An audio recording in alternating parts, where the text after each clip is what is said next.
आपण पाहत आहात जनहित प्रवर्तक वृत्तवाहिनी सिटी लाईन न्यूज.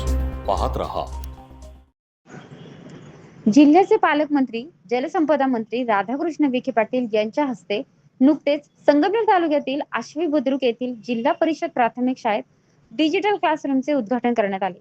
यावेळी पद्मश्री कारखान्याचे संचालक विजय म्हसे, ॲडव्होकेट सौ रोहिणी निगुते, दीपक सोनवणे, मनोज मेहरे, अनिल गायकवाड, प्रवीण शेपाळ, शाळेचे मुख्याध्यापक राजेंद्र कुदनर, श्रीमती लता बिडवे, श्रीमती विजया लांडगे, श्री मेचकर उपस्थित होते. उद्घाटन प्रसंगी पालकमंत्र्यांनी मुलांना काही प्रश्न विचारले. विद्यार्थ्यांनी त्यांची समर्पक उत्तरे दिल्याने पालकमंत्र्यांनी यावेळी समाधान व्यक्त केले. सिटी लाईन न्यूज साठी प्रतिनिधी सोमनाथ डोळे, आश्वी.